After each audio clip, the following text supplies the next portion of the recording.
संवैधानिक संशोधन में हमने किया है। अब सबसे पहले मैं स्पष्ट कर देता हूं, संसद के अंदर चुनी हुई सरकार कोई भी विधेयक लाए या संवैधानिक संशोधन लाए, इसको सदन के सामने रखने में क्या विरोध हो सकता है? जबकि मैंने स्पष्ट कर दिया था कि इसको हम दोनों सदनों की संयुक्त समिति को सौंपेंगे। वहां आप आपके विचार व्यक्त कर सकते हैं। और दूसरा, जब इस पर मतदान हो तब आप आपका मत व्यक्त कर सकते हो, क्योंकि ये संवैधानिक संशोधन है तो 2/3 बहुमत चाहिए दोनों सदनों में, जो आपके पास नहीं है या नहीं है वो तो उस वक्त सिद्ध होगा। परंतु उस वक्त आप अपना विचार भी रख सकते हो और वोट भी कर सकते हो। किसी भी सरकार के विधेयक को या संविधान संशोधन को सदन में पेश न होने देना और इस तरह का व्यवहार करना, ये क्या लोकतंत्र में उचित है? क्या देश की पार्लियामेंट के दोनों सदन बहस के लिए है या शोरगुल और हल्ले के लिए है? मुद्दे का विरोध हमने भी देखा है, हमने भी करा है, परंतु बिल को पेश न होने देने की एक प्रकार की मानसिकता मैं नहीं मानता हूं कि ये लोकतांत्रिक है और विपक्ष को देश की जनता के सामने इसका जवाब देना पड़ेगा। उनका जो मैनर ऑफ प्रोटेस्ट है उसके बारे में मैं बाद में पूछूंगी, लेकिन ये जो गंभीर आरोपों का जो दायरा है, क्या आप स्पष्ट कर सकते हैं कि गंभीर आरोप क्या है? स्पष्ट कर सकती है क्या? हाँ, तो वही मैं आपसे तो जरा पूछिए आरोप। तो क्या आरोप हो सकते हैं? कैपिटल मतलब मर्डर, रेप, ऐसे वाले जो नहीं, पहले विपक्ष का इस बिल में विरोध क्या है वो तत्वतः आप बता सकती है क्या? इसका मूल विरोध का कारण जो विपक्ष ने मीडिया को समझाया होगा, हाँ, वो आप हमें बताइए। तो वो तो कह रहे हैं कि आप इस बिल के जरिए आप जो इलेक्टेड रिप्रेजेंटेटिव है, जिनके पास मैंडेट है और जिनका जनाधार से कनेक्शन है, आप उसको उलट रहे हैं और आप 30 डेज में आप बेल नहीं मिलेगा तो वो हट जाएंगे। और ये तो it is like political suicide या पॉलिटिकल मर्डर। देखिए, इस देश में आज एनडीए के मुख्यमंत्रियों की संख्या ज्यादा है, प्रधानमंत्री भी एनडीए के हैं, श्री नरेंद्र मोदी प्रधानमंत्री। तो ये बिल सिर्फ विपक्ष के लिए क्वेश्चन खड़ा नहीं करता, हमारे मुख्यमंत्रियों के लिए भी क्वेश्चन खड़ा करता है। मैंने जो सुना वो कह रहे कि आपके लोगों के सामने एफआईआर नहीं होती है। ये जनता को गुमराह करे। उनको मालूम है कि किसी भी व्यक्ति के खिलाफ आरोप है तो आप पब्लिक इंटरेस्ट लिटिगेशन के माध्यम से कोर्ट के सामने जा सकते हैं। कोर्ट ऑर्डर करेगी कि इनके खिलाफ एफआईआर करो। अगर ज्यादा ही गंभीर मामले हैं तो कोर्ट मॉनिटर भी करती है। इसमें पक्ष विपक्ष कहाँ आता है? बट एक सेकंड, मेरी बात पूरी नहीं हुई है। इसमें पक्ष विपक्ष नहीं आता है। और दूसरी बात, इसमें 30 दिन तक जमानत का प्रावधान किया गया है। अगर फर्जी टाइप का केस है तो देश की हाई कोर्ट और सुप्रीम कोर्ट आंख मूंद कर नहीं बैठे हैं। किसी भी केस में हाई कोर्ट और सुप्रीम कोर्ट को जमानत देने का अधिकार है। अगर जमानत नहीं मिलती है तो आपको पद छोड़ना पड़ेगा। मैं एएनआई के माध्यम से देश की जनता को और पूरे विपक्ष को भी पूछना चाहता हूं, क्या कोई मुख्यमंत्री, कोई प्रधानमंत्री या कोई मंत्री जेल में रहकर सरकार चला सकता है क्या? इस देश के लोकतंत्र के लिए शोभा रूप है क्या? और अगर 30 दिन के बाद जमानत मिल जाती है तो वो फिर से शपथ ले सकते हैं। हम multi party parliamentary democratic system में है।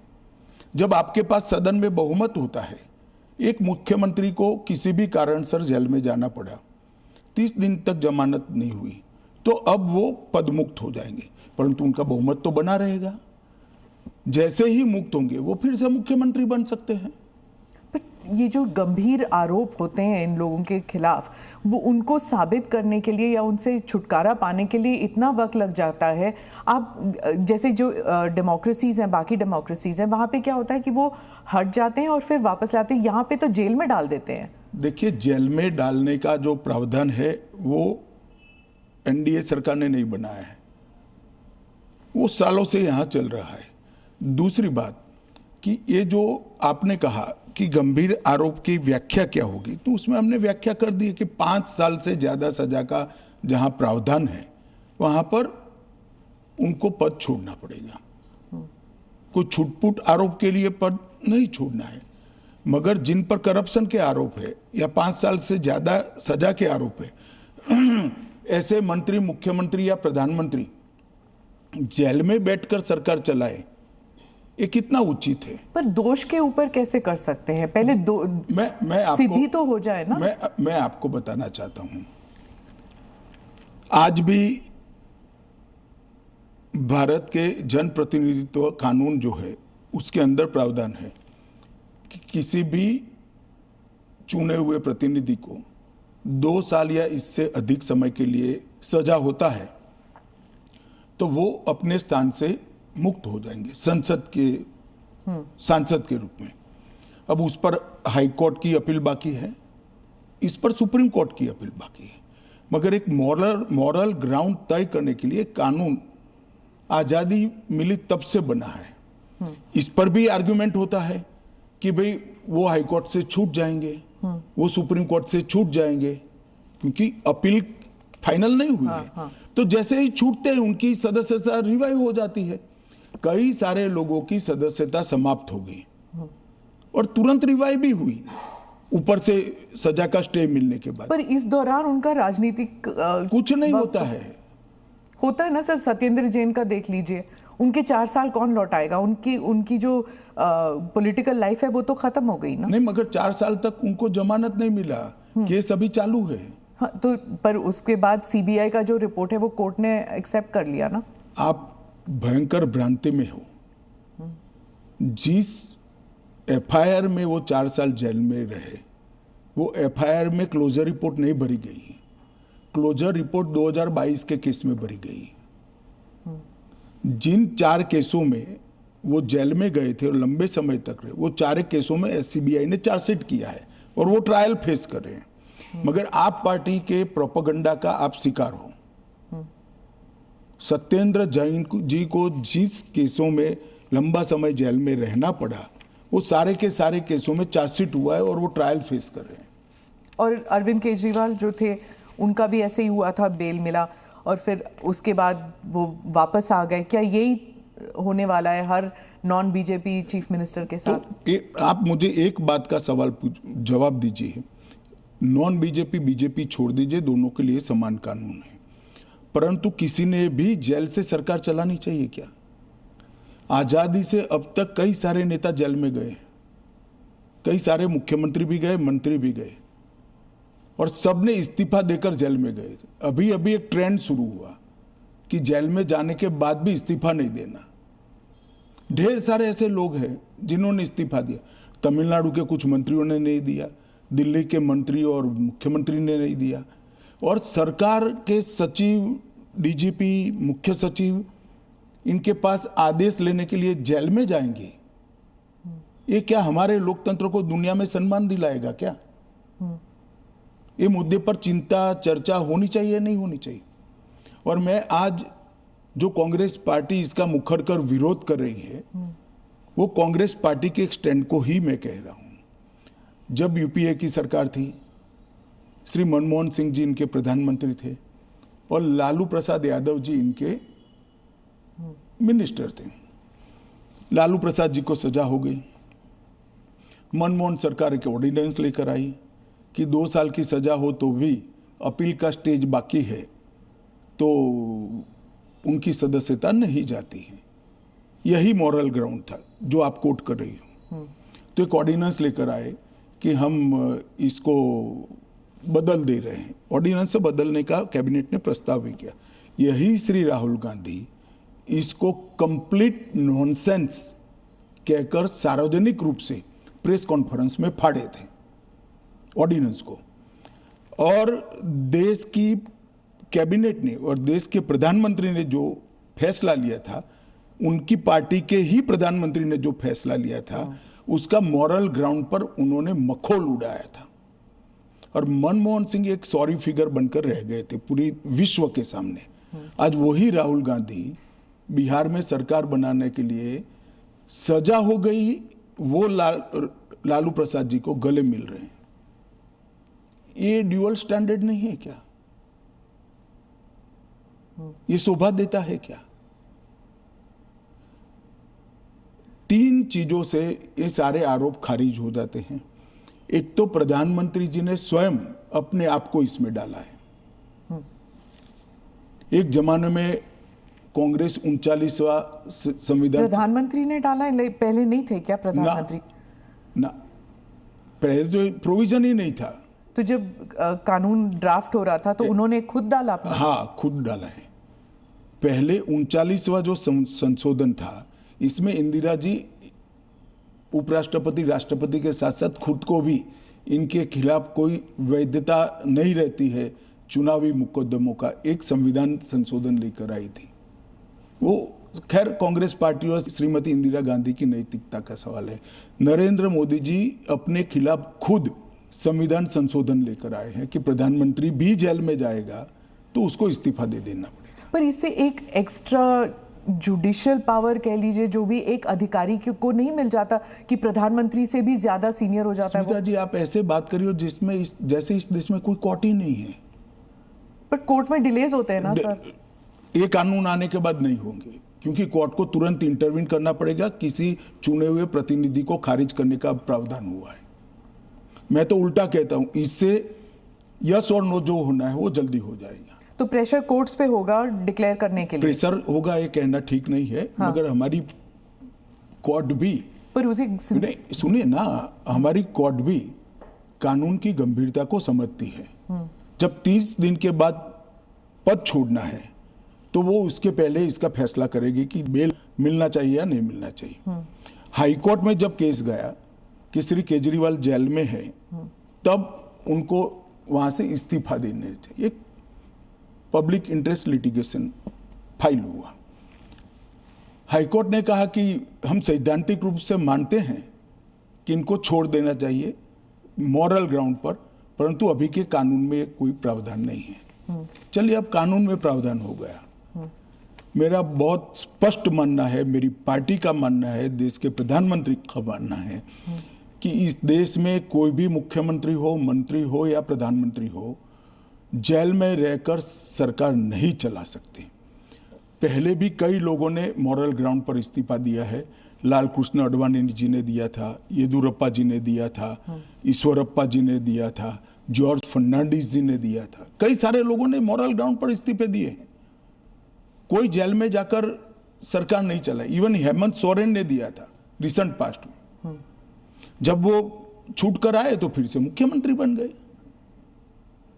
अब इसका हमने कानूनी प्रोविजन किया है, क्योंकि जब पहले कानून बने होंगे, संविधान बना होगा, तब संविधान निर्माताओं ने ऐसी निर्लज्जता का कल्पना नहीं करा होगा कि कोई भी मुख्यमंत्री जेल में जाएगा और अंदर से मुख्यमंत्री बना रहेगा। खैर, अब ऐसी घटनाएं हुई है रिसेंट पास्ट में। तो हमें हमारी नैतिक मूल्यों के स्तर को गिरने नहीं देना चाहिए। एक कानून नैतिक स्तर के मूल्यों को एक आधार देगा और इससे हमारा लोकतंत्र निश्चित रूप से मजबूत होगा। गृहमंत्री जी, विपक्ष कह रहा है कि सरकार जो है वो इस तरह के जो सिचुएशन बनाएगी या फिर कोर्ट पर दबाव डालेगी कि 30 दिन में जमानत नहीं मिलेगा। अगर 30 दिन में जमानत नहीं मिल जाता तो फिर the entire thing falls through. देखिए, ये उनका पद से चिपक रहने के लिए एक अलग प्रकार से बनाया हुआ खूबसूरत आर्ग्यूमेंट है। मैं मानता हूं हमारी कोर्ट्स संवेदनशील है और जब किसी का पद जाता है तो निश्चित रूप से कोर्ट समय मर्यादा में उनकी जमानत के फैसले करेंगे, जो भी होगा उसका। मैं विपक्ष के लिए नहीं लिखा, पक्ष विपक्ष जो भी होगा, इसकी जमानत के फैसले तुरंत ही करने की पद्धति भी डेवलप होगी, ऐसा मेरा स्पष्ट मानना है। वो तो कहते हैं कि पॉलिटिक्स ऑफ वेंडेटा होगा, क्योंकि जो इन्वेस्टिगेटिंग ऑफिसर है, जो पुलिसिंग है, वो सब सेंट्रल के कमांड में आ जाता है। पूरी चीज में से आपकी सरकार नहीं, है तो फिर पूरी चीज में से कोर्ट को बाहर ही रख रही हो। तो कोर्ट जाने से पहले इन्वेस्टिगेशन भी तो होगा ना। इन्वेस्टिगेशन तो पुलिस के हाथ में। मैं समझ गया, इन्वेस्टिगेशन हो गया, गलत हुआ, मान लीजिए आरोप भी मान लीजिए, अरेस्ट भी गलत हुई, तो 30 दिन में कोर्ट कहेगा अरेस्ट गलत है। और वेंडेटा की बात कांग्रेस पार्टी कर रही है, इनको शोभा नहीं देता जी। पर ये फिर वही पॉलिटिक्स की बात हो गई ना, क्योंकि आप कह रहे हैं कि इतने सारे राज्य हैं जहां पर बीजेपी के चीफ मिनिस्टर्स हैं, लेकिन वो तो टारगेट में नहीं होंगे। वो तो कह रहे हैं कि जहां पर बीजेपी की सरकार नहीं है वहां के चीफ मिनिस्टर्स को आप टारगेट बनाएंगे, खासकर ये जो इंडिया अलायंस के जो चीफ मिनिस्टर्स हैं। देखिए, मैं अभी भी कहता हूं कि भारतीय जनता पार्टी और एनडीए शासित जो राज्य हैं वहाँ कोई भी करप्शन या हमारे मंत्री या मुख्यमंत्री के खिलाफ केस है, उनका आरोप मान लीजिए, मानने के लिए ये फर्जी आरोप है, मगर एक सेकंड के लिए मान लीजिए कि कानून का काम नहीं करेगा, तो कोई भी व्यक्ति कोर्ट के सामने जा सकता है और कह सकता है कि इनके सामने एफआईआर दर्ज करने का आदेश दीजिए। और जब उनकी सरकार थी और वो ऐसा करते थे, तब बहुत सारी जांच कोर्ट के आदेशों से शुरू हुई है। यूपीए 2 में कम से कम 12 केस में गिना सकता हूं जहां कोर्ट के ऑर्डर से सीबीआई की जांच हुई है और सारे लोग फंसे हैं। पर वो उस टाइम तो उनकी सरकार थी, अभी आपकी सरकार है। वो कह रहे हैं कि चाहे डीएमके हो या आम आदमी पार्टी हो, आप सबके नेताओं को आप जेल में डाल देंगे। ऐसे नहीं हो सकता है, ये संभव ही नहीं है, क्योंकि कोर्ट तुरंत इंटरवीन करेगी अगर इसके अंदर एफआईआर के अंदर या अरेस्ट के अंदर तत्व नहीं है तो अरविंद केजरीवाल का उदाहरण भी देते हैं कि इस प्रावधान के अनुसार अगर उन्हें जमानत 30 दिन के भीतर ना मिलती तो वो भी वहीं पे पड़े रहते, जेल में पड़े रहते, और उनको फिर वो चीफ मिनिस्टर पद से भी हटा दिया। जमानत उनको एक कानून आया ही नहीं था, फिर भी मिल गई थी। हाँ, मगर इतना जरूर होता, अगर ये कानून होता तो उनको इस्तीफा दे देना पड़ता, वो जो मैं मानता हूं कि देना चाहिए।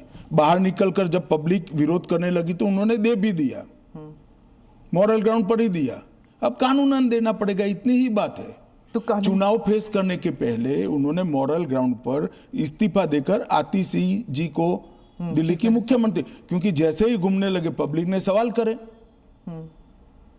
आपने कहा कि आप जीपीसी में भेजने वाले हैं, लेकिन ऑपोजिशन जो कह रहे हैं, जैसे टीएमसी जो फोर फ्रंट पे है ऑपोजिशन में, इस मामले में वो कह रहे हैं कि वो जेपीसी का हिस्सा बनेंगे ही नहीं, वो बॉयकॉट कर देंगे। फिर क्या होगा? नहीं, क्या होगा तो हम क्या कर सकते हैं? तो फिर वो कानून ले आएंगे फिर? तो उनको कौन ना बोल रहा है कि आप मत बनो? क्योंकि हम कह ही रहे हैं कि आप बनिए।